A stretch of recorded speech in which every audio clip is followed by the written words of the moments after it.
Well, we're really lucky. We've got a great community in Mountbatten Street, and everybody's been camped at one house and sharing gas and food and a barbecue.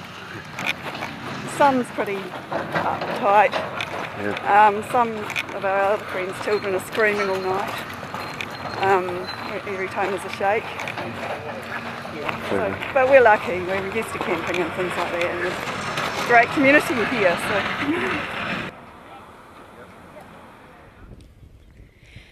As you can see, there are cracks just literally that have opened up along this road all the way along. I can give you an idea of just the scale of things just by stepping down here. There are probably more than 100 cars that have just been abandoned. There are people just coming up behind me now actually, trying to get back into their cars. We bumped into a guy who was on a push bike. He had left his car out on the road and he was biking around the city. Another woman said she described it as like Armageddon, and she just felt like she was on a ship sort of rocking all day yesterday.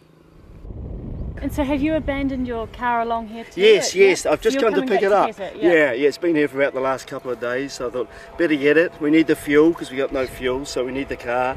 Plus I can get communication. I've got no radio at home, we got no power, so all the batteries are now out, so we can't get them, so of course we now need to use our cars and do that sort of thing.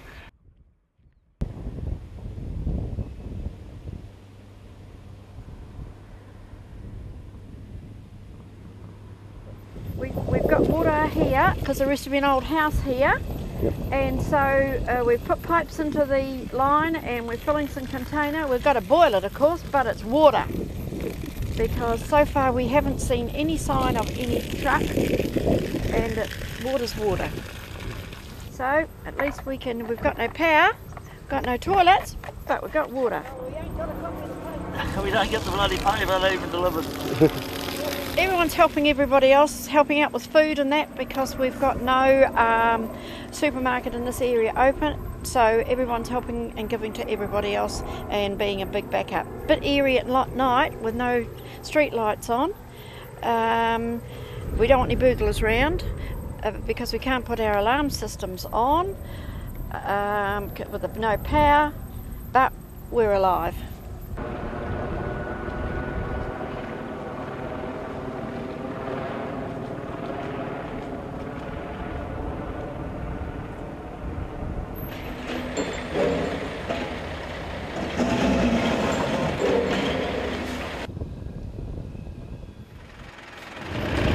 We have just been talking to people who are desperate for food and water.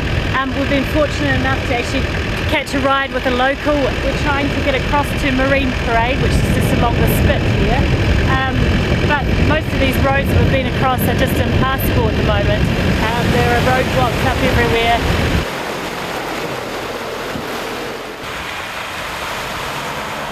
As you can see, we're stuck in a big line of traffic here. A lot of Christchurch people are just trying to get out of the city.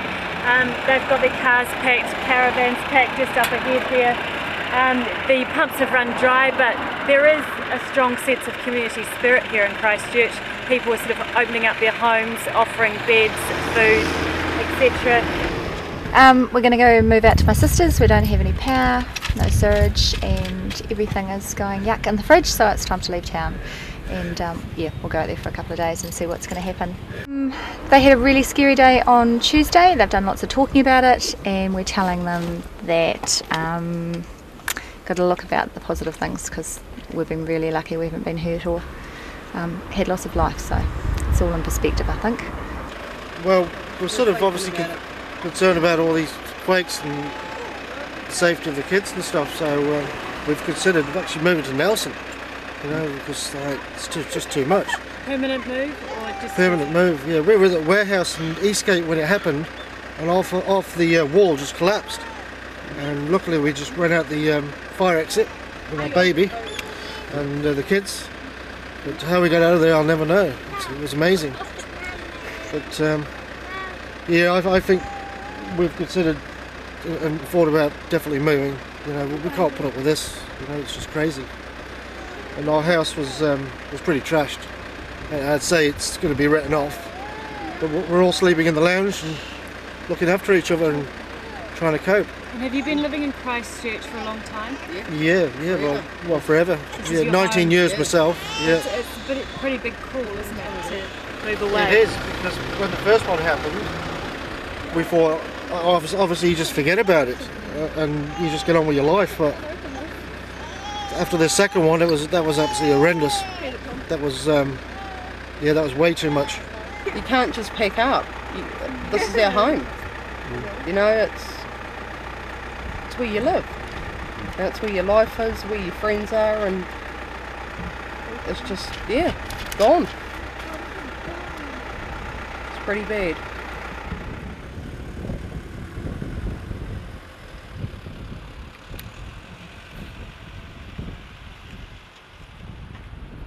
Yeah, we've just been down to Couplands in Brighton, and they're giving away free bread to anyone that needs it, so that's pretty good.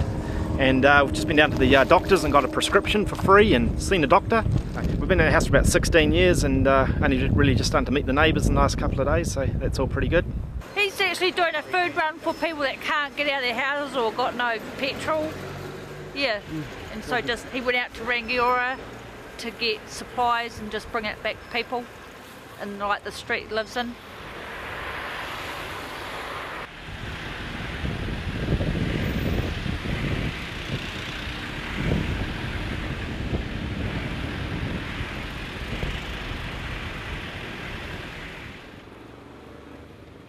Boiling water. Yeah. Easier way, we ain't got no gas. And how are you coping in general? With community spirit, everybody's finding water and food, and we're living off the barbecue. You know, that's all you can do. Do you have anyone staying with you? No, but my landlord and landlady down the back, they're an older couple, and I've got my parents just round the corner, so I'm going round there now. Sure. And your plan is to stay in Christchurch? I mean, a lot of people it appears leaving. Yeah. Most of the neighbours are talking about going. Yeah. Where are they off to? Oh, the West Coast, Kaikoura, anywhere they can go that's stable, you know. Do you blame them? No, hell no. No, I wish I could go. Somebody's got to stay. But I think we're all right. The army are out here at night, the fire brigade. You know, we're not going to suffer too much more. Do you feel safe in Christchurch? Well, I think, you know, what can you do? You know, I mean, we could all leave, but where would we go? It's a case of digging in, isn't it? This is the toilet, obviously. This is our door, so we know if anyone's in here. So you just close it like that, and that means someone's in here. Over here's a string, so when it rains, we can collect water in here, because the water will run down the string, and then we can wash our hands and stuff like that afterwards. And we've actually made a trench along there, so once we finish, we can follow down and move the trench this way. And how long did that take to construct? Oh, it took me and my brother probably a couple of hours this morning. So yeah, easy. Yeah, everything just fell over, the roof's caved in, and that's about it. Yeah. You can't stay in this? No, how can you stay in that? And the whole roof's ready to fall in on it. And where have you been staying up until now? Front bedroom. The only room that doesn't have any damage over the top of it, yeah.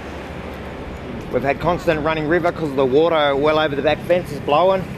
They can't tell me when the water's going to stop running through my property like this. But what do you do? What do you do? Where are you going? Friends are coming to take us down to Temuka. Yep. So they said they wanted us out of here, so they're on their way up from Temuka now to pick us up. That's good friends. That's truly good friends.